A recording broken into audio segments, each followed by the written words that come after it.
വളരെ വിലപ്പെട്ട 5 പുതിയ നിയമ സത്യങ്ങൾ ഈ 5 യാത്രകളിലുണ്ട്. மிக விலையேறப்பெற்ற 5 புதிய ஏற்பாட்டு சத்தியங்களை பற்றிய நிழலை நாம் எலியாவினுடைய அனுபவத்திலே பார்க்க முடியும். ഇന്ന് വൈകുന്നേരം നാം എവിടം വരെ ചെല്ലുമോ അവിടം വരെ നാം എലിയാവിന്റെ കൂടെ തന്നെയായിരിക്കും യാത്ര ചെയ്യുന്നത്. மாலை நேரத்தில் நாம் எலியாவினுடைய வாழ்க்கையோடு இணைந்து எதுவரை பயணிக்க முடியுமோ அதுவரை நாம் பயணிப்போம். 5 ഭാഗങ്ങൾ എത്തിയില്ലെങ്കിലും കർമ്മേൽ വരെയെങ്കിലും എത്തണമെന്ന് ഞാൻ ആഗ്രഹിക്കുന്നു. ദൈവം അനുവദിച്ചാൽ തുടർന്ന് മുന്നോട്ട് പോകും. 5 இடங்களுக்கும் நாம் சென்று முடித்துவிட முடியாவிட்டாலும் குறைந்தது கர்மேல் பர்வதம் வரைக்காவது நாம் செல்வதற்கு முயற்சிப்போம். இடம் வாய்ப்பு இருந்தால் நாம் பின்னையும் பயணிப்போம். കാരണം ഈ 5 ഭാഗങ്ങൾ നമ്മുടെ ക്രിസ്തീയ ജീവിതവുമായിട്ട് ബന്ധമുണ്ട്. இந்த 5 பகுதிகளும் நம்முடைய கிறிஸ்தவ வாழ்க்கையோடு மிக ஒத்துப்போய் இருக்கின்றன என்பதை காண முடியும். கெரீத் നമ്മുടെ സാധാരണ ജീവിതവുമായിട്ട് ബന്ധപ്പെട്ടതാണ്. கெரீத் நம்முடைய அன்றாட வாழ்வோடு சம்பந்தப்பட்ட இணைக்கப்பட்ட ஒன்றாக இருக்கிறது. സരാഫത്ത് അങ്ങനെയാണ്. അതിൽ ഒരു പടിയൂടെ കടന്ന് നമ്മുടെ ശുശ്രൂഷയ്ക്കുള്ള ഒരുക്കം അവിടെ സരാഫത്തിൽ കാണും. சாரிபாத்தின் அனுபவம் என்பது நம்முடைய அன்றாட வாழ்வில் நடக்கிற அனுபவங்களோடு ஒத்துப்போவதை விட ஒரு படி மேலே சென்று நம்முடைய ஊழியங்களோடு உள்ள அனுபவத்தை அது நமக்கு சுட்டி காண்பிக்கிறதை அறியலாம். കർമ്മേൽ ഓരോ ദൈവപൈതലിനെ സംബന്ധിച്ച് ദൈവം ആഗ്രഹിക്കുന്ന അനുഗ്രഹിക്കപ്പെട്ട ഒരു ശുശ്രൂഷയുടെ നിവൃത്തിയാണ് കാണുന്നത്. கர்மேல் பர்வதத்தில் ஒவ்வொரு தேவனுடைய பிள்ளையினிடத்திலும் ஆண்டவர் எதிர்பார்க்கின்ற ஊழியத்தினுடைய அந்த அம்சத்தை கர்மேலிலே நாம் பார்க்கலாம். ഹോരേബിൽ ഉന്നതമായ ക്രിസ്തീയ ജീവിതം നാം കാണുന്നു. ஓரேபிலே உன்னதமான ஒரு கிறிஸ்தவ வாழ்க்கைக்கான ஒரு நிழலை நாம் பார்க்க முடியும். യോർദാൻ അപ്പുറം ഉൽപ്രാപണമാണ് കാണുന്നത്. யோர்தானை கடந்து எடுத்துக்கொள்ளப்படுதலை பார்க்கிறோம். വാസ്തവത്തിൽ 5 നമ്മുടെ ക്രിസ്തീയ ജീവിത യാത്രകൾ ഏലിയാവിൽ നമുക്ക് കണ്ടെത്തുവാൻ കഴിയും. இவ்வாறு கிறிஸ்தவ வாழ்க்கை என்னும் அந்த பயணத்தின் 5 அம்சங்களை எலியாவினுடைய வாழ்க்கை பயணத்திலே நாம் பார்க்க முடியும். ആ 5 അനുഭവങ്ങൾ നമ്മുടെ ജീവിതവുമായിട്ട് ശക്തമായ ബന്ധമുണ്ട്. எலியாவினுடைய வாழ்க்கையில் உள்ள இந்த 5 இடங்களை நம்முடைய கிறிஸ்தவ வாழ்வில் நாம் கடந்து போகின்ற 5 அனுபவங்களோடு ஒப்பிட்டு சிந்திப்போம். ഈ 5 അനുഭവങ്ങളിലൂടെ കടന്നുപോയതിനു ശേഷം இந்த 5 அனுபவங்களினூடாக நாம் கடந்து போன பின் നമ്മുടെ ജീവിതവുമായിട്ട് അതിന് എത്രമാത്രം ബന്ധമുണ്ടെന്നുള്ളത് നാം അപ്പോൾ തിരിച്ചറിയും. நம்முடைய வாழ்க்கைக்கும் எலியாவினுடைய இந்த அனுபவங்களுக்கும் எவ்வளவு ஒத்துப்போகிறது என்பதை நாம் மறுபரிசீலனை செய்ய வேண்டியதும் அவசியம். ഒരുപക്ഷെ ഇവിടെ ഇരിക്കുന്ന പല പ്രിയപ്പെട്ടവരും ഏലിയാവിനെ കുറിച്ച് അനേക പ്രസംഗങ്ങൾ കേട്ട് കാണും. இங்கே அமர்ந்திருக்கிற நீங்கள் எலியாவை பற்றி அநேக செய்திகளை கேள்விப்பட்டிருப்பீர்கள். ഞാനും കേട്ടിട്ടുള്ള ആളാണ്. நானும் கேட்டிருக்கிறேன். അതുകൊണ്ട് പുതുതായിട്ട് എന്തെങ്കിലും എൻ്റെ സന്ദേശത്തിലുണ്ടെന്ന് ഞാൻ വിചാരിക്കുന്നില്ല. ஆகையினாலே இதுவரை நீங்கள் கேட்டிராத ஒரு புதிய செய்திகளை எலியாவை வாழ்க்கையை மையமாக வைத்து நான் கொடுக்க போகிறேன் என்று நான் உரிமை பாராட்டவில்லை. എന്നാൽ ഇന്ന് നമുക്ക് പുതിയ കൃപകൾ ആവശ്യമാണെങ്കിൽ ആ പുതിയ கிருபைகள் ഈ ഭാഗത്തുനിന്ന് ദൈവം നൽകി തരും. ஆனால் நம்முடைய இந்த காலகட்டத்தில் இந்த நாட்களில் நமக்கு அவசியமான தேவனுடைய கிருபைகள் என்னவோ அவருடைய ஆலோசனைகள் என்னவோ அதை எலியாவினுடைய அனுபவத்திலிருந்து ஆண்டவர் நமக்கு கற்றுத்தருவார். പരിശുദ്ധാത്മാവിന്റെ ശുശ്രൂഷയുടെ ഒരു പ്രത്യേകത, பரிசுத்த ஆவியானவருடைய ஊழியத்தின் ஒரு சிறப்பு அம்சம் என்னவென்றால் പഴയതിൽ നിന്നും പുതിയതിൽ നിന്നും എടുത്തു തരുന്ന വീട്ടുടയവക്കാരെന്നാണ് കർത്താവ് പറഞ്ഞിരിക്കുന്നത്. பழையவைகளிலிருந்தும் புதியவைகளிலிருந்தும் எடுத்து இயம்பக்கூடிய வீட்டு விசாரணை கர்த்தனை குறித்து சொன்னார் அல்லவா, அதற்கு ஒத்திருக்கிறது பரிசுத்த ஆவியானவருடைய செயல்பாடு. നമുക്ക് പലപ്പോഴും പുതിയത് മാത്രം മതി. நம்மில் அநேகர் புதியவைகளை மட்டுமே எதிர்பார்க்கிறோம். എന്നോടൊരു ദൈവദാസൻ പറഞ്ഞിട്ടുണ്ട്, അതേനക്കാരെ പോലെയാണ്, ഏതൻസിലുള്ളവരെ പോലെയാണ് അപ്പോസ്തലന്മാരിൽ അതേനക്കാർ. അവർ വല്ല പുതുമയും പൗലോസിന്റെ പ്രസംഗത്തിലുണ്ടോ എന്ന് അറിയാൻ വന്നവരാണ്. இந்த பைபிளிலே அத்தேனே என்கின்ற ஒரு ஊரை பற்றி வாசிக்கிறோம் அல்லவா அப்போஸ்தலர் நடபடிகளிலே. அந்த அத்தேனே பட்டணத்தாருடைய சுபாவம் என்னவென்றால் புதுமையானவைகளை எதிர்பார்ப்பது அவர்களுடைய இயல்பாக இருந்தது. அந்த குணம்தான் இன்றைக்கு அநேக விசுவாசிகளிடத்திலும் இருக்கிறது என்று சொன்னார். விசுவாசிகளுக்கும் வேண்டியது புதுதாயிட்டு എന്തെങ്കിലും ഉണ്ടോ എന്ന് അറിയാനാണ്. விசுவாசிகளும் அப்படிப்பட்ட ஏதாவது புதுமையானது இருக்கிறதா, புதுமை இருக்கிறதா என்றுதான் எதிர்பார்க்கிறார்கள். ചിലത് പറയുമ്പോൾ അവർ പറയും ഇത് ഞങ്ങൾ എത്രയോ കേട്ടിരിക്കുന്നു. சில விஷயங்களை சொல்லும்போது ஓ இதுதானாக்கும், இதை நாங்க எத்தனை தடவை கேள்விப்பட்டிருக்கிறோம் அப்படின்னு சொல்லிடுவாங்க. சிலர் சில செயல்பாடுகள்ல காட்டுவாங்க. പഴയതും പുതിയതും പഴയതില്ലാതെ പുതുത് മാത്രമായിട്ട് പരിശുദ്ധാത്മാവ് നൽകി തരികയില്ലെന്ന് കർത്താവ് തന്നെ പഠിപ്പിച്ചിട്ടുണ്ട്. ஆகையினால பரிசுத்த ஆவியானவர் புதியவைகளை கற்றுக் கொடுப்பதைப் போலவே பழையவைகளை நமக்கு நினைப்பூட்டுவதும் அவரது செயலாக இருக்கிறது என்பதை நாம் புரிந்து கொள்ள வேண்டும்.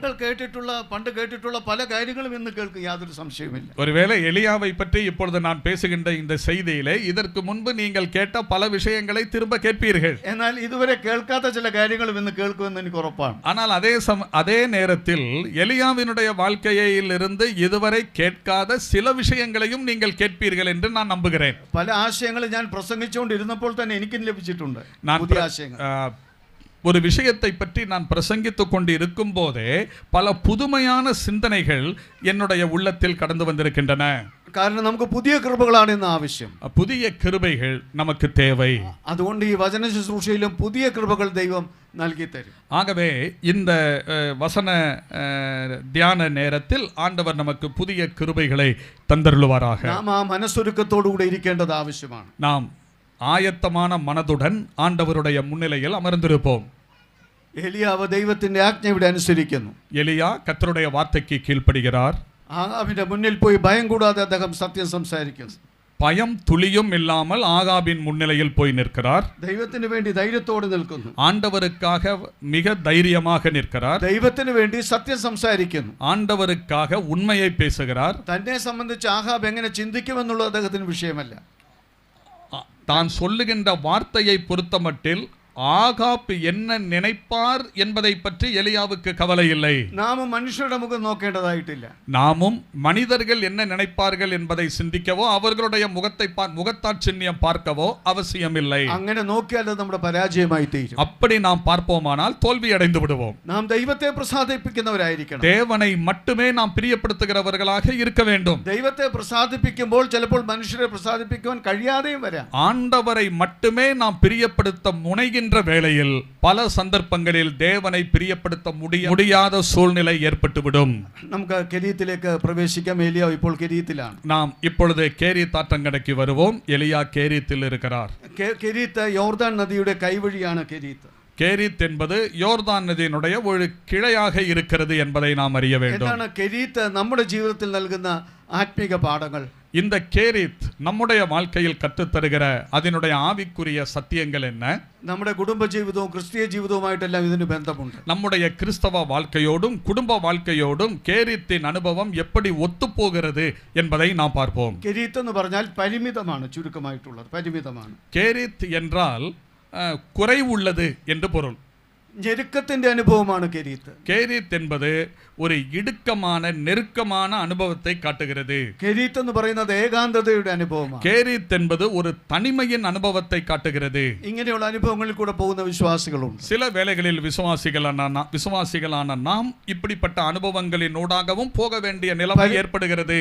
പരിമിതത്തിന്റെ അനുഭവങ്ങൾ, குறைவுள்ள அனுபவத்தினூடாக போகிறோம். ഞെരുക്കത്തിന്റെ അനുഭവങ്ങൾ, நெருக்கடியான இடுக்கமான சூழ்நிலையினூடாக போகிறோம். ഏകാന്തതയുടെ അനുഭവങ്ങൾ, தனிமையின் அனுபவத்தினூடாக போகிறோம். അയ്യോ ഞാൻ ഒറ്റപ്പെട്ടു പോയല്ലോ എന്ന് ചിന്തിക്കുന്ന അനുഭവങ്ങൾ ഉണ്ടായെന്ന് വരും. ஐயோ நான் மட்டும் தனித்து விடப்பட்டிருக்கிறேனே என்ற சிந்தை நம்மை மேலோங்குவதற்கான சாத்தியக்கூறுகள் இருக்கின்றன. ഇതാണ് കെരീത്ത്.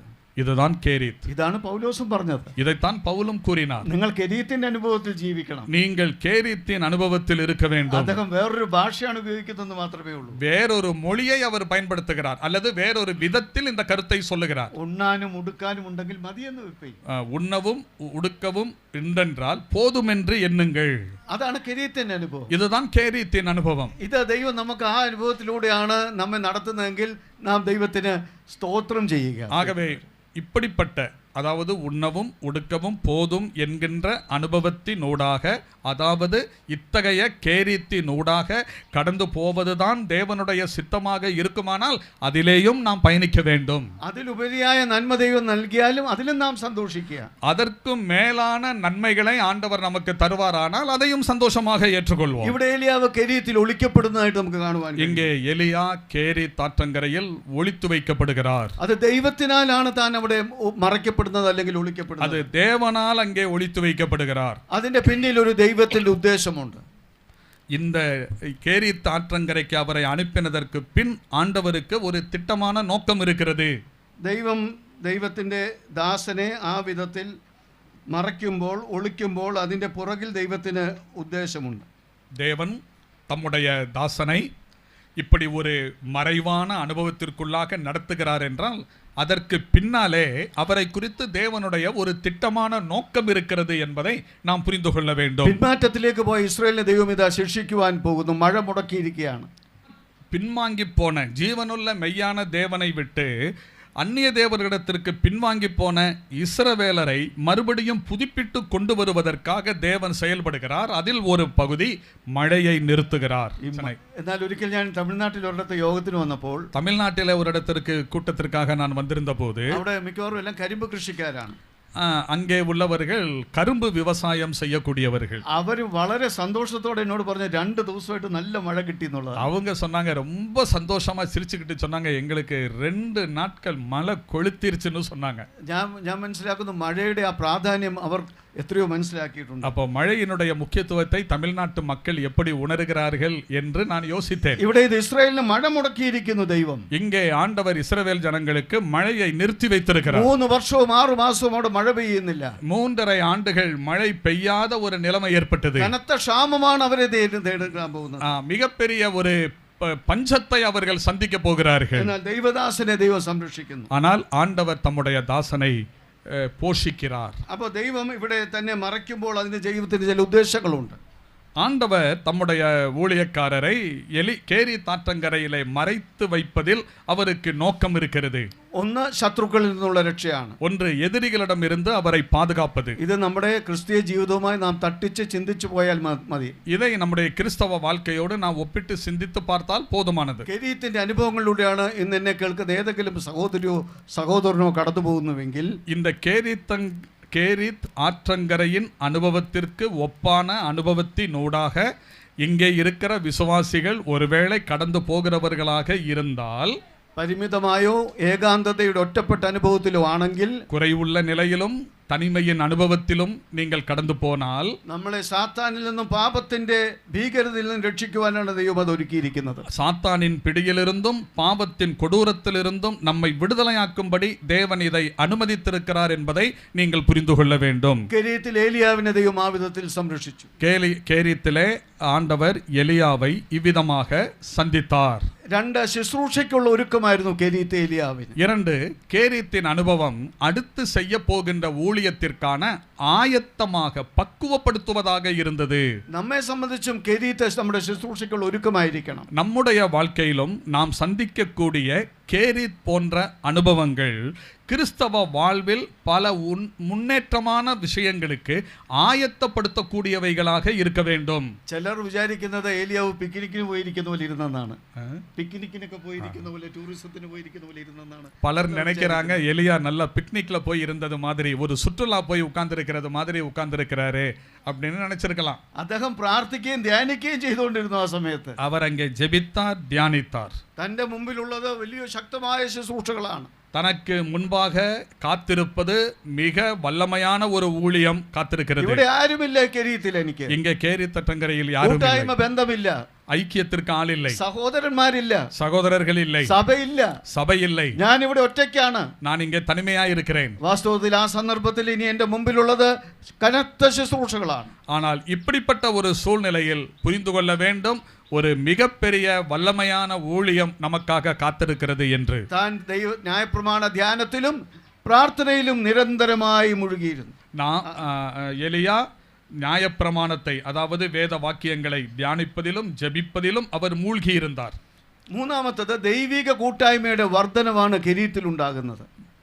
தேவனோடுள்ள உறவு வலுவடைவதற்கு கேரித்தின் அனுபவம் ஒரு ஆதாரமாக இருக்கிறது. നമ്മുടെ കെരീത്ത് അനുഭവം നമുക്ക് ദൈവിക കൂട്ടായ്മയിൽ വർധനവുണ്ടാക്കണം. நம்முடைய வாழ்க்கையிலும் கேரித் போன்ற அனுபவங்கள் வரும்போது அது தேவனோடுள்ள நம்முடைய உறவை இன்னும் அதிகமாக வலுப்படுத்துகிறதாக இருக்க வேண்டும். നാലാമത്തെ പ്രയോജനം, നമ്മളിലുള്ള ആത്മീക മനുഷ്യൻ അധികമായി ബലപ്പെടുവാനിടയായിത്തീരും. அடுத்த குறிப்பு என்னவென்றால், கேரித் ஆற்றங்கரையின் அனுபவத்தை போன்ற அனுபவம் நம்முடைய வாழ்க்கையில் ஏற்படும் போது நம்முடைய ஆவிக்குரிய உள்ளான மனிதன் பலப்படுவதற்கு அது காரணமாக அமைய வேண்டும். ഏലിയാവിലുള്ള ആത്മീക മനുഷ്യൻ ആരായിരുന്നുവെന്ന് നമുക്ക് ഹോരേബിലും അതിനു മുമ്പ് கர்மேலிலும் காணுவான் കഴിയും. எலியாவில் மறைந்திருந்த அந்த உள்ளான ஆவிக்குரிய மனிதன் எப்படிப்பட்டவனாய் இருந்தான் என்பதை கேரித்திலே கர்மேலிலே நாம் பார்க்க முடியும். പക്ഷെ എവിടെ വെച്ചാണ് തന്റെ ഈ ആത്മീക മനുഷ്യൻ ബലപ്പെട്ടത്? அப்படிப்பட்ட அனுபவங்களிலே தான் அவருடைய உள்ளான மனிதன் பலப்பட்டார். നാം നിസ്സാരമായി കാണുന്ന കെരീത്തിന്റെ അനുഭവത്തിൽ വെച്ചാണ്. நாம் மிக எளிமையாக கருதுகின்ற கேரித்தாற்றின் அனுபவம் இப்படிப்பட்ட உயர்வான படிகளுக்கு நேராக நம்மை கொண்டு போகும். എന്റെ പ്രിയ സഹോദരങ്ങളെ, அருமையான சகோதர சகோதரிகளே, ഞാൻ നിങ്ങളും ഈ കെരീത്തിന്റെ അനുഭവത്തിലേക്ക് പലവട്ടം കടന്നു വന്നിട്ടുണ്ട്. ഇപ്പോഴും അങ്ങനെയായിരിക്കാം. நீங்களும் நானும் வாழ்க்கையிலே பலமுறை கேரித்தின் அனுபவத்திற்குள்ளாக வந்திருக்கிறோம். சிலர் இப்பொழுதும் அப்படிப்பட்ட அனுபவத்திற்குள்ளாக போய் கொண்டிருப்பீர்கள். നമ്മളിലുള്ള ആത്മീക മനുഷ്യൻ അധികമായി ബലപ്പെടേണ്ടത് ആവശ്യം. நம்மில் உள்ள ஆவிக்குரிய மனிதன் பலப்பட வேண்டும், உள்ளான மனிதன் பலப்பட வேண்டும். വെറുതെ ദൈവം നമുക്കൊരു കെരീത്ത് അനുവദിക്കുകയില്ല. வீணாக ஆண்டவர் இப்படிப்பட்ட கேரியத்தின் அனுபவத்தை நமக்கு தரமாட்டார். ഒറ്റപ്പെട്ടു പോയി എന്ന് നാം കരുതുന്ന അനേക രംഗങ്ങളിൽ ദൈവത്തിന് പ്രവർത്തിക്കുവാൻ കഴിയും. தனிமைப்படுத்தப்பட்டிருக்கிறோமே என்று நாம் நினைத்து சோர்வடைகின்ற நேரங்களில் ஆண்டவர் நம்மை பலப்படுத்துகிறார். അതുകൊണ്ടാണ് പൗലോസ് പറഞ്ഞത്, എനിക്ക് ഭവിച്ചത് സുവിശേഷത്തിന്റെ അഭിവൃദ്ധിക്ക് കാരണമായി തീർന്നു. ஆகையினாலே தான் பவுலடிகள் கூறும்போது, சகோதரரே, எனக்கு சம்பவித்தது சுவிசேஷத்தின் பிரபல்யத்திற்கு ஏதுவாயிற்று என்று நீங்கள் அறிய நான் விரும்புகிறேன் என்று கூறுகிறார். അപ്പോൾ നമ്മുടെ കെരീത്തിന്റെ ഏകാന്ത അനുഭവങ്ങൾ, പരിമിതമായ അനുഭവങ്ങൾ നമുക്ക് കുറഞ്ഞപക്ഷം 4 പ്രയോജനങ്ങൾ ഉണ്ടാക്കും, ആത്മീയ പ്രയോജനം ഉണ്ടാക്കും പുതിയ നിയമ വിശ്വാസികൾക്ക് എന്നാണ് നാം ഇപ്പോൾ ചിന്തിച്ചത്. எனவே நம்முடைய வாழ்க்கையிலே நாம் கடந்து போகின்ற கேரித்தின் அனுபவத்தை போன்ற அனுபவங்கள் இப்பொழுது நாம் சிந்தித்த இந்த 4 விதமான அனுபவங்களுக்குள்ளாக நம்மை கொண்டு செல்லும் என்பதை புரிந்து கொள்ளுங்கள். സാത്താനെ നേരിട്ട് പാപത്തിന്മേലുള്ള ജയം അത് നമുക്ക് നൽകി തരും. சாத்தானை வென்று பாவத்தை மேற்கொண்டு ஜீவிக்க அது நமக்கு உதவி செய்கிறது. പ്രാർത്ഥനയിലും ധ്യാനത്തിലും നാം വർദ്ധിച്ചു വരും.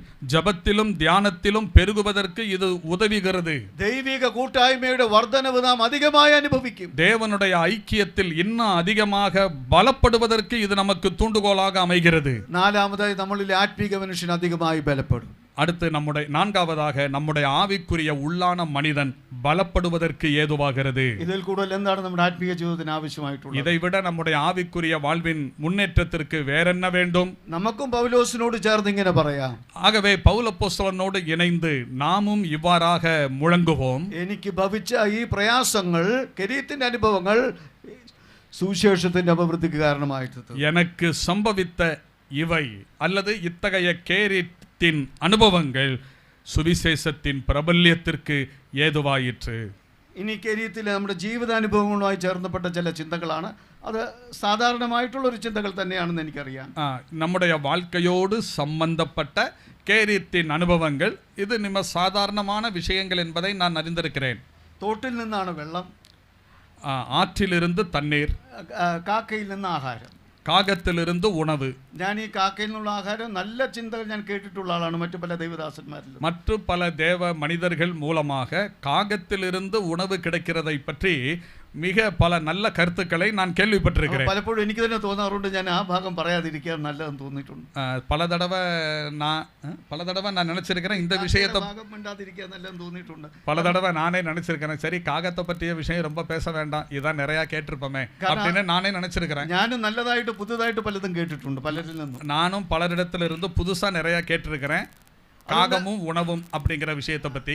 എന്നാൽ എനിക്ക് മനസ്സിലായ ചില കാര്യങ്ങൾ മാത്രം ഞാൻ പറഞ്ഞങ്ങ് പോകാം. ஆனால் என்னை சிந்திக்க வைத்த சில விஷயங்களை மட்டும் நான் அதோடு சம்பந்தப்பட்டு சொல்லி முன்னேற விரும்புகிறேன். എനിക്കറിയാം ഈ കേൾക്കുന്ന വിശ്വാസികൾ പറയുന്നവരെക്കാട്ടിലും കഴിവുള്ളവരാണ്, ഈ കാര്യങ്ങളൊക്കെ ചിന്തിക്കുന്നവരാണ്. அதாவது கேட்கிற விசுவாசிகளாகிய நீங்கள் சொல்லுகிற என்னை விட இந்த விஷயத்தை பற்றி நன்றாக தெரிந்தவர்களும் சொல்லக்கூடியவர்களுமாக இருக்கிறீர்கள் என்று நான் நம்புகிறேன். ഒരിക്കൽ ഒരു യോഗത്തിന് കേട്ടുകൊണ്ടിരുന്ന ഒരു സഹോദരൻ ஒரு தடவை ஒரு கூட்டத்திலே செய்தி கொடுத்து கொண்டிருந்த போது அதை கேட்டுக்கொண்டிருந்த ஒரு சகோதரர் ആഹാരം കഴിച്ചുകൊണ്ടിരുന്നപ്പോൾ അദ്ദേഹത്തിന് അതിനെക്കുറിച്ചുള്ള ഒരു വ്യാഖ്യാനം എന്നോട് പറഞ്ഞു.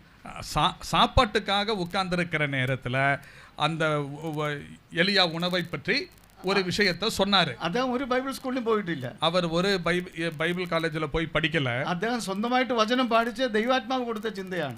அவர் சொந்தமாக வேதத்தை கற்றுக்கொண்ட போது அவருடைய மனசுல ஆண்டவருடைய ஆவியானவர் பிரகாசிப்பித்த அந்த சத்தியம். എനിക്ക് വളരെ സന്തോഷം തോന്നി അത് കേട്ടപ്പോൾ. அதை கேட்டபோது நான் ரொம்ப சந்தோஷப்பட்டேன். അതുകൊണ്ട് ഞാൻ പറയുമ്പോൾ ഞാൻ പറയുന്നത് എന്നേക്കാൾ നിങ്ങൾക്ക് അറിവുണ്ടെന്നുള്ള ഉത്തമ ബോധ്യത്തിലാണ് ഞാൻ സംസാരിക്കുന്നത്. ஆகையினால எலியாவினுடைய இந்த விஷயத்தை பத்தி நான் பேசும்போது என்னை விட இந்த விஷயத்தை நீங்க நல்லா தெரிஞ்சிருக்கிறீங்கிற அந்த எண்ணத்தை மனசுல வச்சுக்கிட்டு தான் நானும் பேசுறேன். അതുകൊണ്ടാണ് ഈ പ്രസംഗം പറയുന്നത് നമുക്ക് ഒന്നിച്ച് ചിന്തിക്കാം. ஆகையினால தான் நான் அடிக்கடி சொல்றேன், நம்ம எல்லாம் சேர்ந்து சிந்திப்போம். എന്നാൽ ചില ചിന്തകൾ അത് വ്യത്യസ്തമായിട്ട് വരും. അത് നമുക്ക് ആത്മീയ പ്രയോജനത്തിനുള്ളതാണ്. சில சிந்தனைகள் புதிதாக வரும். அது நம்முடைய ஆவிக்குரிய வாழ்க்கைக்கு மிக உதவியாக இருக்கும். ഇവിടെ നാം കാണുന്നത് തോട്ടിൽ നിന്ന് വെള്ളം, ആഹാരം കാക്ക മുഖാന്തരവുമാണ്. ஒரு சின்ன ரிக்வெஸ்ட், அந்த சகோதரன் என்ன சொன்னாருங்கிறது சொல்லலையே. അല്ലല്ല, അത് ചൊന്നേ പിന്നെ എനിക്ക് പ്രസംഗിക്കാൻ പറ്റത്തില്ല. അത് നിങ്ങൾക്ക് കുറച്ച് കഴിയുമ്പോൾ മനസ്സിലാവും. അത് ഞാനത് മനസ്സിൽ വെച്ചിട്ടുണ്ട്. ശരി. അങ്ങനത്തെ രണ്ട് ഭാഗങ്ങളുണ്ട് ഈ ചിന്തയിൽ. ശരി. സദസ് എന്നെ പഠിപ്പിച്ച രണ്ട് കാര്യങ്ങൾ. காரியத்தை மறைப்பது, இது உங்களுடைய டிரான்ஸ்லேஷன் அல்ல, காரியத்தை மறைப்பது ராஜாக்களுக்கு மேன்மை அப்படின்னு இருக்குது. அது மாதிரி இவர் ஆண்டவருடைய ரத்தத்தினால மீட்டு கொள்ளப்பட்ட ராஜா இல்லையா, அதனால அப்படி மறைச்சு சஸ்பென்ஸா கொண்டு போறாரு போல தெரியுது. சரி, என்னன்னு கேட்போம். കുറച്ച് കഴിയുമ്പോൾ அது வெளிப்பட்டு வரும். கொஞ்ச நேரம் தாக்கும்போது அது வரும். തീരാറാകുന്നതിന് മുമ്പ് അല്ലെങ്കിൽ ഇന്നത്തെ രാത്രിയോഗം തീരുന്നതിന് മുമ്പേ അത് வெளிப்பட்டு വരും. அப்போ இன்னைக்கு அல்லது இரவு கூட்டம் முடிகிறதுக்கு முன்னாடி அந்த ரகசியத்தை நான் சொல்லிடுறேன். തോട്ടിൽ നിന്ന് വെള്ളം, കാക്ക മുഖാന്തരം ആഹാരം. ஆற்றிலிருந்து தண்ணீர், காகத்தின் மூலமாக உணவு. ഇവിടെ ദൈവിക പരിപാലനത്തിന്റെ പ്രത്യേകതയാണ് നാം കാണുന്നത്. தேவனுடைய பாதுகாப்பின் சிறப்பான தன்மையை இங்கே நாம் பார்க்கிறோம். നമ്മൾ വിചാരിക്കുന്നതിനേക്കാളും വ്യത്യസ്തമാണ് ദൈവത്തിന്റെ പരിപാലനം. சில வேளைகளிலே நாம் நம்முடைய பாதுகாப்பை குறித்து எண்ணுவதை விட, நினைப்பதை விட வித்தியாசமானதாக அமைந்து விடுகிறது தேவனுடைய பாதுகாப்பு. ബലഹീന മുഖാന്തരങ്ങളാലായിരിക്കും ദൈവം നമ്മളെ പരിപാലിക്കുന്നത്. சில வேளைகளிலே நம்முடைய பலவீனங்களினூடாக தேவன் நம்மை பாதுகாப்பார். വാസ്തവത്തിൽ വളരെ ബലഹീനമായ മുഖാന്തരങ്ങളിലൂടെ പ്രവർത്തിക്കും.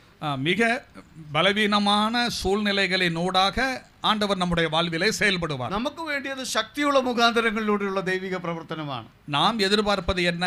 வல்லமையோடு கூட தேவனுடைய செயல்களிலே ஈடுபட வேண்டும் என்று நினைக்கிறோம். അല്ലല്ല, ചിലപ്പോൾ വളരെ ബലഹീനമായ മുഖാന്തരങ്ങളിലൂടെ ദൈവം പ്രവർത്തിക്കും. ஆனால் பலவீனமான வழிகளினூடாக தேவன் நம்மை கொண்டு செயல்படுவார். ഈ കെരീത്തിലെ വെള്ളം ഏലിയാവ് വരുന്നത് മുതൽ കുറഞ്ഞുകൊണ്ടാണ് ഇരിക്കുന്നത്, അത് വർദ്ധിച്ചിട്ടില്ല. எலியா வந்ததிலிருந்து கேரித்தாற்றில் ஓடிக்கொண்டிருந்த தண்ணீர் கூடவில்லை, மாறாக கொஞ்சம் கொஞ்சமாக குறைந்து கொண்டே போகிறது. അത് കുറഞ്ഞാണ് വന്നത്. ഒടുവിൽ അത് തീർന്നു പോയി നമുക്ക് അറിയുവാൻ കഴിയും. கடைசியில் அது இல்லாமே ஆயிடுச்சு. അപ്പോൾ അത് കുറഞ്ഞു വന്നു, വർദ്ധിച്ചിട്ടില്ല. அது குறைந்து கொண்டே தான் வந்தது, கூடவில்லை. നാം ആണ് ആ സ്ഥാനത്തെങ്കിൽ நம்ம அந்த இடத்துல இருந்தா என்ன பண்ணுவோம்? നമുക്ക് വന്നത് മുതൽ വെള്ളം കൂടി വരണം. நம்ம நினைப்போம், நம்ம போனதுல இருந்து தண்ணீர் பெருகிக்கிட்டே வரணும். ഞാൻ വന്നതിലും കൂടുതലാണെങ്കിൽ ദൈവത്തിന് സ്തോത്രം, ദൈവത്തിന്റെ പ്രവർത്തനം, വെള്ളം താണ്ടെ കൂടി വരുന്നു. സാക്ഷ്യം പറയാൻ തന്നെ ഒരു വാക്യമായി. நான் வரும்போது இருந்ததை விட கேரித்தாற்றங்கரையின் ஆற்றின் தண்ணீர் கூடி வந்தா உடனே நான் ரொம்ப சந்தோஷமா, ஆண்டவருக்கு ஸ்தோத்திரம், நான் வந்ததுல இருந்து ரொம்ப ஆசீர்வாதம் பெருகிக்கிட்டே வருதுன்னு சொல்லுவோம், சந்தோஷப்படுவோம். പ്രിയ സഹോദരങ്ങളെ, ഞാൻ വന്നതിനേക്കാൾ ഇന്നലെ വന്നതിനേക്കാൾ അധികം വെള്ളമാണ് ഇന്ന് വരുന്നത്. ദൈവത്തിന് സ്തോത്രം. இதான நாம் പറയാൻ ആഗ്രഹിക്കുന്ന സാക്ഷി. நேற்று நான் வந்தபோது இருந்ததை விட இன்னைக்கு கூடி இருக்குதே, ஆண்டவருக்கு ஸ்தோத்திரம்னு ரொம்ப சந்தோஷமா சொல்லுவோம். പല സന്ദർഭങ്ങളിലും ദൈവത്തിന് അങ്ങനെയും പ്രവർത്തിക്കാം, അങ്ങനെയും ആയിരിക്കണമെന്നില്ല എന്നാണ് ഞാൻ പറഞ്ഞു വരുന്നത്. தேவன் பல சந்தர்ப்பங்களில் அப்படியும் செயல்படுவார், ஆனால் அப்படித்தான் செயல்படுவார் என்பதும் அல்ல. ചിലപ്പോൾ വെള്ളം ശക്തമായി കുറഞ്ഞു വരും. சில வேளைகளில் தண்ணீர் அப்படியே குறைந்து போய்விடும். പക്ഷേ ഏത് സാഹചര്യത്തിലും ദൈവത്തിന് നമ്മളെ പുലർത്തുവാൻ കഴിയുമെന്നുള്ളതാണ് അതിന്റെ സത്യം. ஆனால் கூடினாலும் குறைந்தாலும் எந்த சூழ்நிலையிலும் தேவன் நம்மை பாதுகாக்க பராமரிக்க வல்லவராய் இருக்கிறார் என்பது மட்டும் மறுக்க முடியாத உண்மை. നമ്മുടെ ജഡത്തിന്റെ കണ്ണുകൾ വെള്ളം കുറഞ്ഞു വരുന്നതാണ് കാണുന്നത്. நம்முடைய மாமிச கண்கள் தண்ணீர் குறைவுபடுவதைத்தான் காண்கிறது. മുഖാന്തരങ്ങൾ കുറഞ്ഞു വരുന്നതാണ് കാണുന്നത്. வாய்ப்புகள் குறைந்து வருவதைத்தான் காண்கின்றன. എന്നാൽ വിശ്വാസത്തിന്റെ കണ്ണുകൾ ദൈവത്തിന്റെ പരിപാലനത്തിന്റെ പൂർണ്ണത അവിടെ ദർശിക്കും. ஆனால் விசுவாச கண்கள் என்பது ஆண்டவருடைய பாதுகாப்பின் பராமரிப்பின் முழுமையை காண்கிறது. ദൈവിക പരിപാലനത്തിൻ്റെ 4 പ്രത്യേകതകളാണ് ഞാനിപ്പോൾ പറയാൻ ആഗ്രഹിക്കുന്നത്. അതിൽ ആദ്യത്തേതാണത്. தேவனுடைய பாதுகாப்பின் 4 வடிவங்களை நான் உங்களுக்கு சொல்ல விரும்புகிறேன். அதில் ஒன்றை இப்பொழுது சொன்னேன். ഒന്ന്, ബലഹീന മുഖാന്തരങ്ങളാൽ ചിലപ്പോൾ ദൈവം നമ്മളെ പരിപാലിക്കും, പക്ഷേ പരിപാലനം പൂർണ്ണമായിരിക്കും. முதல் குறிப்பு, ஆண்டவர் பலவீனமான வழிகளினூடாக அனுபவங்களினூடாக நம்மை கடத்திவிட்டு தம்முடைய பாதுகாப்பை பராமரிப்பை நமக்கு தந்தருளுவார். 2, ദിനംപ്രതിയുള്ള പരിപാലനമാണ് ദൈവത്തിന്റെ വാഗ്ദാനം. 2, தினந்தோறும் உள்ள அவருடைய பாதுகாப்பு பராமரிப்பை அவர் வாக்குத்தத்தம் செய்துள்ளார். പ്രിയ വിശ്വാസിയെ, നീ വെള്ളത്തിലേക്ക് നോക്കണ്ട, അതാണ് നിന്നെ തളർത്തി കളയുന്നത്. அருமையான விசுவாசிகளே, நீங்கள் தண்ணீரை பார்க்காதீர்கள். தண்ணீரை பார்த்தால் நீங்கள் சோர்வடைந்து விடுவீர்கள். நீ பேங்க் பேலன்ஸிലേക്ക് നോക്കിയാൽ നീ തളർന്നു പോകും ചിലപ്പോൾ. நீங்கள் வங்கியில் இருக்கின்ற உங்களுடைய சேமிப்பு கணக்கை பார்த்தால் அது குறைவுபட தொடங்கின போது நீங்கள் சோர்ந்து போய் விடுவீர்கள். നാം എല്ലാം ആഗ്രഹിക്കുന്നത് അത് കൂടി വന്നാലേ നമുക്കൊരു ധൈര്യമുള്ളൂ. வங்கியில் இருக்கிற அக்கவுண்ட்ல பணம் கூடி கூடி வந்தா நமக்கு ரொம்ப சந்தோஷமா இருக்கும், தைரியமா இருக்கும். കൂടി വരണമെങ്കിൽ വന്നോട്ടെ, നല്ല കാര്യം. வந்தா வரட்டும், சந்தோஷம்தான். എന്നാൽ അത് കുറഞ്ഞാലും ദിനംപ്രതി ദൈവം നമ്മളെ പരിപാലിക്കുമെന്നുള്ള സത്യം നാം മറന്നു പോകരുത്. ஆனால் அது குறையும் போதும் சோர்வடையாதீர்கள். ஆண்டவர் தினந்தோறும் நம்மை பராமரிக்க பாதுகாக்க வல்லவராக இருக்கிறார். അല്ലയോ സഹോദരിമാരെ, കെരീത്തിലെ വെള്ളം ചിലപ്പോൾ കുറഞ്ഞാലും ദിനംപ്രതിയുള്ള ദൈവത്തിന്റെ പരിപാലനം കുറയുകയില്ല. எனவே சகோதர சகோதரிகளே, கேரி தாற்றங்கரையில் இருக்கிற தண்ணீர் குறைந்தாலும் ஆண்டவருடைய பாதுகாப்பும் பராமரிப்பும் குறையவே குறையாது. ഞാൻ നോട്ട് എഴുതുന്നവരുടെ ഇതായിട്ടാണ് ഒന്നുകൂടെ ആവർത്തിച്ച് പറയുന്നത്, പലതും പെട്ടെന്ന് ആവർത്തിച്ച് പറയുന്നത്. 1, ബലഹീന മുഖാന്തരങ്ങളാലുള്ള പരിപാലനം. இங்கே குறிப்பெடுக்கிறவர்களை கருத்திலே கொண்டு நான் சொன்னதை திரும்ப திரும்ப அந்த குறிப்புகளை சொல்றேன் உங்களுக்கு வசதிக்காக. 1, ബലഹീന മുഖാന്തരങ്ങളാലുള്ള പരിപാലനം. 2, ദിനംപ്രതിയുള്ള പരിപാലനം. முதலாவது, நம்முடைய பலவீனமான அனுபவங்களினூடாக ஆண்டவர் தமது பாதுகாப்பை பராமரிப்பை நமக்கு தந்தருளுகிறார். 2, ദിനംപ്രതിയുള്ള പരിപാലനം, தினந்தோறும் உள்ள பாதுகாப்பை தருகிறார். മൂന്നാമത്തത് വളരെ ശ്രദ്ധേയമായ ഒരു പരിപാലനമാണ്. மூன்றாவது, மிக கவனிக்கப்பட வேண்டிய ஒரு பராமரிப்பு முறை. ഇതെല്ലാം നമുക്ക് ഒരുപോലെ ബാധകമാണ് പ്രിയപ്പെട്ടവരെ. இது நம்ம எல்லாருக்குமே பொருந்தும். നമ്മുടെ ആത്മീകവും ഭൗതികവുമായ ജീവിതത്തിൽ നിന്ന് ഇത് ഒഴിവാക്കാൻ പറ്റുകയില്ല. ஆவிக்குரிய வாழ்க்கையின் அனுபவத்திற்கானாலும் சரீரப்பிரகாரமான அனுபவத்திற்கானாலும் இது பொருந்தும். മൂന്നാമത്തത് തൃപ്തിപ്പെടുത്തുന്ന പരിപാലനമായിരിക്കും. திருப்திகரமான பாதுகாப்பு பராமரிப்பு. ഈ വെള്ളം കുടിക്കുന്നവൻ ഒരു നാളും ദാഹിക്കയില്ലെന്നാണ് കർത്താവ് പറഞ്ഞത്. இந்த தண்ணீரை குடிக்கிறவனுக்கு ஒருபோதும் தாகம் இராது என்று ஆண்டவர் சொன்னதை நினைவில் கொள்ளுங்கள். ലോകത്തിന്റെ വെള്ളം കുടിക്കുന്നവൻ ദാഹിച്ചുകൊണ്ടിരിക്കും. உலகத்தில் இருக்கின்ற தண்ணீரை குடிக்கிறவன் மறுபடியும் மறுபடியும் தாகத்தோடு இருப்பான். ദൈവം നൽകുന്നത് തൃപ്തിപ്പെടുത്തുന്ന പരിപാലനമായിരിക്കും. ஆண்டவர் தருகிற பராமரிப்பு பாதுகாப்பு திருப்திகரமானதாக இருக்கும். എൻ്റെ ഒരു മൂത്തൊരു കസിൻ ബ്രദർ ഉണ്ട്. അദ്ദേഹം ഇപ്പോൾ നിത്യതയിൽ വിശ്രമിക്കുന്നു. என்னுடைய மூத்த கசின் ஒருவர் இருந்தார். அவர் இப்பொழுது நித்தியத்தில் இளைப்பாரி கொண்டிருக்கிறார். അദ്ദേഹം ഇന്ത്യക്ക് സ്വാതന്ത്ര്യം കിട്ടുന്നതിന് മുമ്പ് കുവൈറ്റിൽ പോയ ആളാണ്. இந்தியாவுக்கு சுதந்திரம் கிடைப்பதற்கு முன்பு அவர் குவைத்துக்கு போனவர். അന്ന് അദ്ദേഹം പറഞ്ഞു, കൊല്ലം പത്തനംതിട്ട ജില്ലയിൽ നിന്ന് അവർ 6 പേരെ ഉണ്ടായിരുന്നുള്ളൂ എന്ന് പറഞ്ഞു. அன்றைக்கு கேரளத்தில் உள்ள கொல்லம் பத்தனந்திட்டா மாவட்டங்களிலிருந்து அன்றைக்கு குவைத்தில் 6 பேர் தான் இருந்தார்களாம். അപ്പോൾ അന്ന് അവസരങ്ങൾ തുടങ്ങുന്ന കാലഘട്ടമാണ്. அப்படி அங்கே செல்வதற்கான வாய்ப்புகள் ஆரம்பிக்கப்பட்டிருந்த காலகட்டம். ഇന്ന് അനേക ലക്ഷങ്ങൾ ഇന്ത്യക്കാർ അവിടെ ഉണ്ട്. இன்று அங்கே லட்சக்கணக்கான இந்தியர்கள் இருக்கிறார்கள். അദ്ദേഹം ഒരിക്കൽ പറഞ്ഞത്, താൻ ആഗ്രഹിച്ചൊരു കാര്യം, அவர் விரும்பின ஒரு விஷயம் என்னவென்றால் 1000 രൂപ തികയുമ്പോൾ, സമ്പാദിച്ച് തികയുമ്പോൾ മടങ്ങി ഇന്ത്യയിലേക്ക് വരണം. அவர் ஆசைப்படுவாராம், 1000 ரூபாய் கிடைச்சிருச்சுன்னா இந்தியாவுக்கு திரும்பி வரணும் அப்படின்னு. അങ്ങനെ ആഗ്രഹിച്ചു പോയ ഒരാളാണ് കുവൈറ്റിൽ. அந்த 1000 ரூபாய் சம்பாதிச்சுட்டா இந்தியாவுக்கு திரும்பி வந்துடணும் அப்படிங்கிற எண்ணத்தை மனசுல வச்சுக்கிட்டு குவைத்துக்கு போனாராம். അന്ന് 1000 രൂപ മതി പല കാര്യങ്ങളും നടക്കാൻ. அன்றைக்கு 1000 ரூபாய் போதும் நிறைய விஷயங்களை சாதிக்கிறதுக்கு. ഇന്നത്തെ ഒരു 10 ലക്ഷം രൂപയുടെ മതിപ്പുള്ള കാലമാണ്. இன்றைக்கு 10 லட்சத்துக்கு ஒப்பான ஒரு தொகை அது. അദ്ദേഹം അവിടെ ചെന്നു. 1000 രൂപ ചില മാസങ്ങൾക്കുള്ളിൽ തികഞ്ഞു. சில மாதங்களுக்குள்ள 1000 ரூபாய் சம்பாதிச்சாரு. അപ്പോൾ താൻ വിചാരിച്ചു, ഒരു 2-3 വർഷം കൂടെ നിന്നാൽ കുറച്ചും കൂടെ ആകുന്നെങ്കിൽ നല്ലതല്ലേ എന്ന് വിചാരിച്ചു നിന്നു. இன்னொரு 2-3 வருஷம் இருந்தோம்னா இன்னும் கொஞ்சம் கிடைச்சா இன்னும் நல்லா தானே இருக்கும் அப்படின்னு இருந்தாராம். ഞാൻ എന്നെ പെട്ടെന്ന് പറഞ്ഞു തീർക്കാം. சுருக்கமா சொல்றேன். 45 വർഷം അദ്ദേഹം ജോലി ചെയ്തു. இப்படியே தள்ளி தள்ளி போய் 45 வருஷம் அங்க இருந்திருக்கிறார். ഇന്ത്യയിൽ പണം ഇടാൻ പറ്റാഞ്ഞിട്ട് സ്വിസ് ബാങ്കിൽ കൊണ്ടിടേണ്ടി വന്നു. இந்தியாவில் பணம் ரொம்ப அதிகமானதுனால அடுத்து சுவிஸ் வங்கியில் போட்டு சேகரிக்க ஆரம்பிச்சிட்டாரு. എൻ്റെ മൂത്ത ജ്യേഷ്ഠനായതുകൊണ്ടും കടന്നു പോയതുകൊണ്ടും എനിക്കിപ്പോൾ ധൈര്യമായിട്ടൊന്ന് പറയാം. அவர் என்னுடைய மூத்த கசினாக இருந்ததுனாலையும் அவர் இப்ப நித்தியத்துல இருக்கிறதுனாலையும் நான் தைரியமா சொல்றேன். ഈ വെള്ളം കുടിക്കുന്നവൻ പിന്നെയും ദാഹിക്കും. இந்த തണ്ണീரை കുടിக்கிறவனுக்கு மறுபடியும் மறுபடியும் தாகம் ഇത് உண்டாகும். 1000 കൊണ്ടോ 10 ലക്ഷം കൊണ്ടോ ഒന്നും തീരുന്ന ദാഹമല്ല ഇത്. 1000-10 லட்சத்து கொண்டெல்லாம் இந்த தாகம் தீராது. 1 കോടിയിലും 10 കോടിയിലും തീരില്ല, പിന്നെയും പിന്നെയും കിട്ടിക്കൊണ്ടിരിക്കണം. 1 கோடி சேர்ந்தாலும் 10 கோடி கிடைச்சாலும் அதுலயும் திருப்தி வராது. പക്ഷെ ദൈവം 10 രൂപ കൊണ്ട് നമ്മളെ തൃപ്തിപ്പെടുത്തും ஆனால் പ്രിയപ്പെട്ടവരെ. 10 ரூபாயை வைத்தும் ஆண்டவர் நம்மை திருப்திப்படுத்தி അതാണ് நடத்துவார். ദൈവമക്കൾക്കുള്ള പ്രത്യേകത. அதுதான் தேவனுடைய ஜனங்களுடைய சிறப்பம்சம். കെരീത്തിലെ വെള്ളത്തിന്റെ പ്രത്യേകത അതാണ്. ദൈവം നൽകുന്നതാണെങ്കിൽ അത് നമ്മളെ തൃപ്തിപ്പെടുത്തും. கேரி ஆற்றின் தண்ணீர் அதைத்தான் காண்பிக்கிறது. தேவன் தருகிறதாக இருந்தால் அது குறைவானதாக இருந்தாலும் திருப்தியை தரக்கூடியதாக இருக்கும். ബലഹീന മുഖാന്തരങ്ങളാൽ ദൈവം നമ്മളെ പരിപാലിക്കും. பலவீனத்தினூடாக ஆண்டவர் நம்மை பராமரிப்பார். 2 ദിനം പ്രതിയുള്ള പരിപാലനമായിരിക്കും. தினந்தோறும் உள்ள பாதுகாப்பை பராமரிப்பை நமக்கு தந்தருள்வார். 3 തൃപ്തിപ്പെടുത്തുന്ന പരിപാലനമായി நம்மை திருப்திகரமாய் பராமரிப்பார். ഈ ഭാഗത്ത് നാലാമത്തതും കൂടെ പറയുമ്പോൾ എൻ്റെ സമയം അവസാനിക്കും. 4வது குறிப்பை சொல்லும்போது இந்த செய்தி நேரம் முடிவடையும். നാലാമത്തത് 4வது குறிப்பு, നാളെക്കുറിച്ചുള്ള ചിന്താഭാരം നൽകാത്ത പരിപാലനം. நாளையை பற்றி கவலைப்படாத அளவுக்கு உள்ளதான பராமரிப்பை பாதுகாப்பை கொடுப்பார். നാളെക്കുറിച്ച് ചിന്താഭാരം ഉണ്ടാകില്ല. ദൈവമാണ് നമ്മളെ പരിപാലിക്കുന്നത്. ஆண்டவர் நம்மை பராமரிக்கும் போது நாளைய தினத்தை குறித்த கவலை நமக்கு வராது. അയ്യോ ഈ വെള്ളം തീർന്നാൽ ഞാൻ എന്ത് ചെയ്യും? അതാണ് നാളെക്കുറിച്ചുള്ള ചിന്താഭാരം. இந்த தண்ணியை குடிச்சா என்ன, நான் தீந்து போச்சுன்னா நாளைக்கு நான் என்ன பண்ணுவேன், அந்த கவலையே வேண்டாம். കാക്ക ഇന്ന് വന്നു നാളെ വന്നില്ലെങ്കിൽ ഞാൻ എന്ത് ചെയ്യും? അതാണ് നാളെക്കുറിച്ചുള്ള പരിപാലനം. இன்னைக்கு காக்கா வந்துச்சு சாப்பாடு கொண்டுட்டு நாளைக்கு வருமா வராதா, அந்த கவலையே வேண்டாம். ആ ആശങ്ക നമുക്ക് ഒരിക്കലും ആവശ്യമില്ല. ദൈവമാണ് നമ്മളെ പരിപാലിക്കുന്നത്. அந்த கவலை நமக்கு வேண்டாம். காரணம் பராமரிக்கிறது ஆண்டவர். പ്രിയപ്പെട്ടവരെ, ഞാൻ ഇങ്ങനെ ഒന്ന് ചോദിക്കട്ടെ.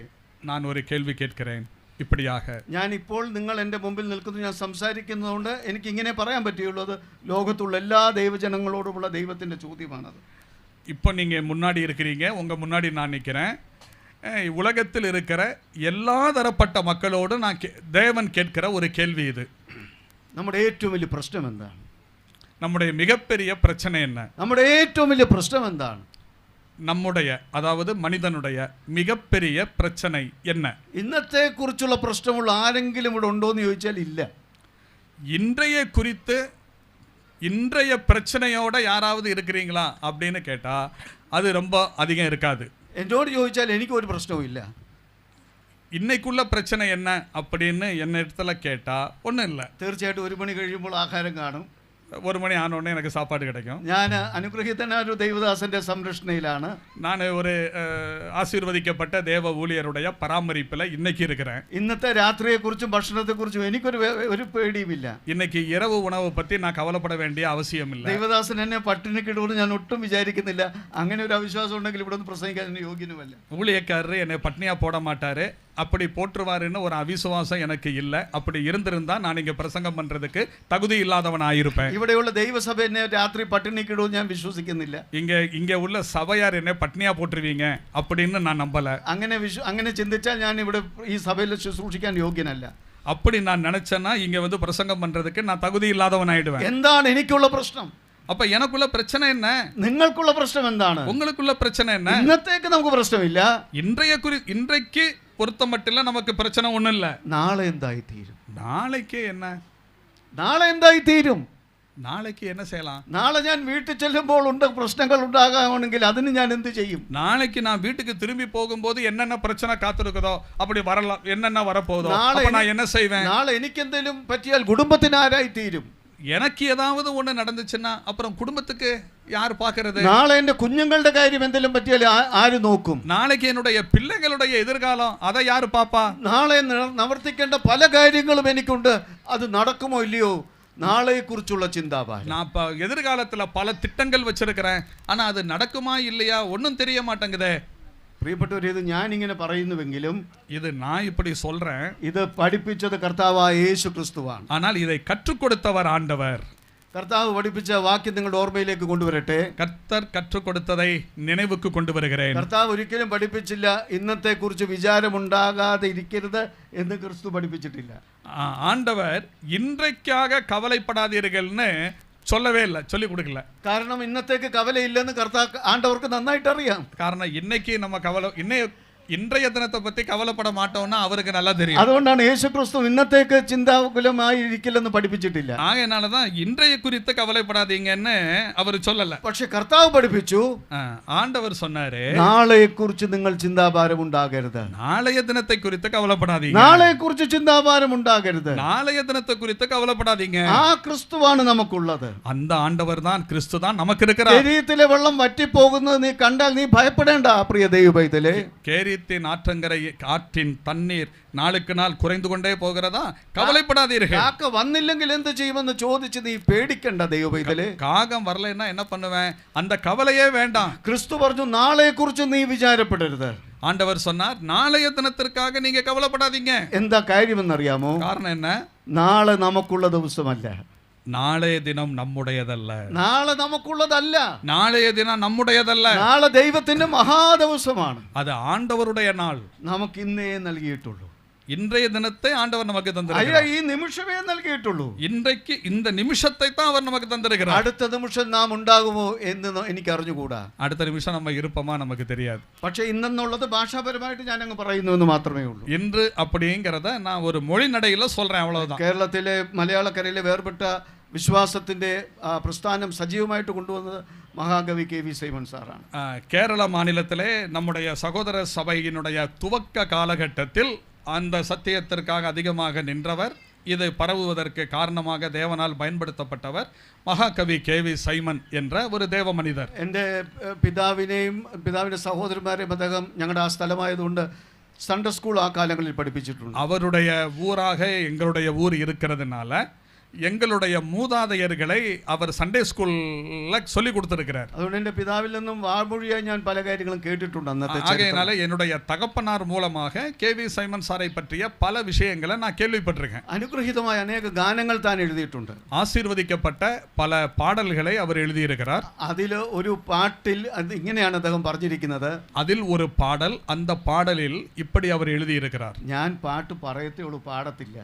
நான் பாட்டை சொல்லுவேன், ஆனா பாட்டு பாட மாட்டேன். പാട്ട് പാടിയ പിന്നെ ഇവിടെ ഇരിക്കാൻ ആരും കാണുകയില്ല. நான் பாட ஆரம்பிச்சிட்டேன்னா இப்ப இங்க யாருமே உட்கார்ந்திருக்க மாட்டீங்க. അതുകൊണ്ട് പാട്ട് ഞാൻ അദ്ദേഹം എഴുതിയ വരികളങ്ങ് പറയാം. ஆகையினால நான் பாடாம சொல்றேன். അദ്ദേഹം എൻ്റെ ഭാവി എല്ലാം എൻ്റെ ദൈവം അറിയുന്നു എന്നൊരു ഗാനം എഴുതിയിട്ടുണ്ട്. ഒരു ആശ്വാസ ഗാനമാണ്. அது ஒரு ஆறுதல் அளிக்கக்கூடிய பாடல்.